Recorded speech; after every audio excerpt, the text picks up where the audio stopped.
বিজেপিকে গ্রহণ করেছে, কিন্তু বিজেপিকে মানুষ ভালোবেসে গ্রহণ করেনি।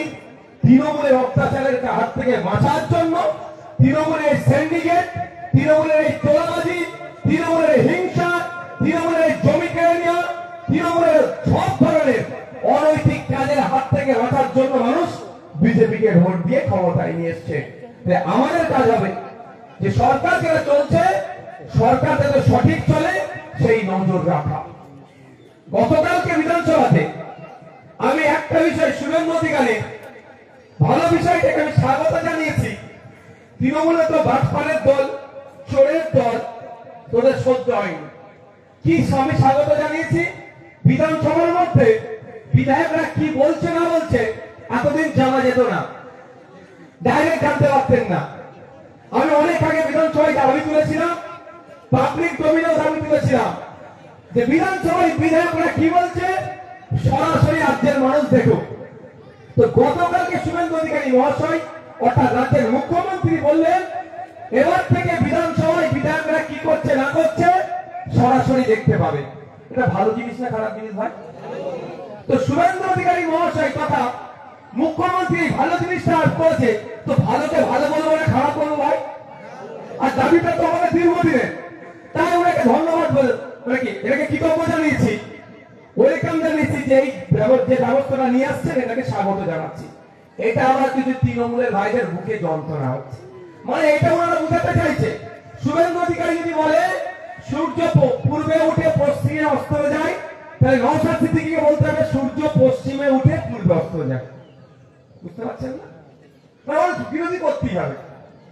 আরে ভাই বিরোধিতা করবো অবশ্যই, ভুলগুলো করবো তো, সময় অনেক আছে। অনেকে বলছে তিলজলার বুলডোজার নিয়ে কেন কথা বলতো না? যারা তিলজলার বুলডোজার নিয়ে কথা বলতো না বলছে তাদের নেতার নাকে তেল দিয়ে ঘুমোচ্ছে, আর ভাঙর ভোট দিয়ে পাঠিয়েছে, বুলডোজার আটকেছে, কোর্টের মাধ্যমে এসে অর্ডার নিয়ে এসেছে। হ্যাঁ, এটাও বলার টাইম আছে। কখন? রাজ্যপালের ভাষণ হয়। এত সংসদীয় রীতিনীতি এরা জানে না তো। তোলাতে ব্যস্ত ছিল, পরে জমিটা কিভাবে দখল করে নেবো, বিধবা ভাতা থেকে কাটিং কিভাবে করবো, বার্ধক্য ভাতা থেকে কাটিং কিভাবে করবো, এতেই এরা ব্যস্ত ছিল। যে অ্যাকচুয়াল কি বিধানসভার মধ্যে কিভাবে বিধানসভা হাউস চলে জানে না। ওই সমালোচনার জায়গাটা কোথায়?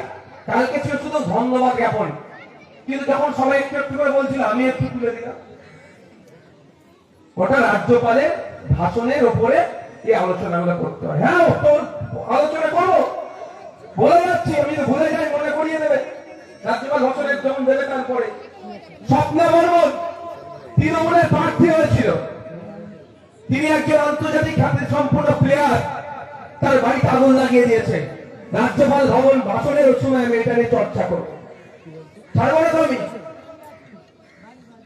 আর কি বলে আপনার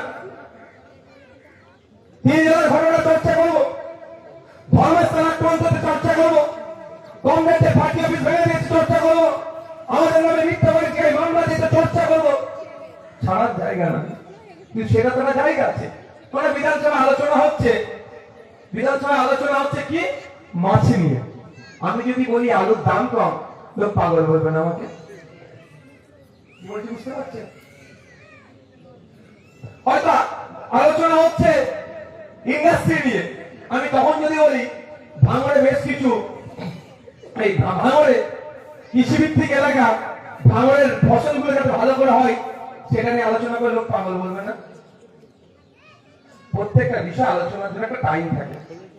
এই বিষয়টা আলোচনা হবে। শিক্ষা 3 ঘন্টা থাকবে, 1.5 ঘন্টা শাসক পাবে, 1.5 ঘন্টা বিরোধীরা পাবে।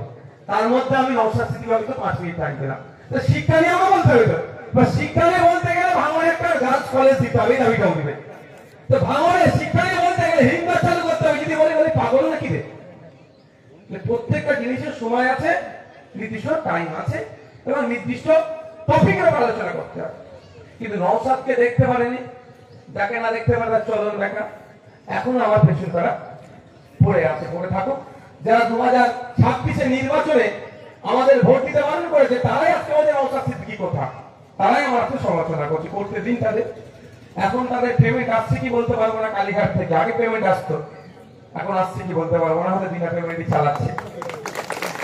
তারপরও বলছি সমালোচনাকে আমি গ্রহণ করি, সমালোচনা করা ভালো, সমালোচনা করলে আমার ভুলগুলো আমি শুধরে নিতে পারবো, কিন্তু নন ইস্যুকে ইস্যু বানিয়ে এলো উচিত নয়, ইস্যু ভিত্তিক সমালোচনা করা আনবো।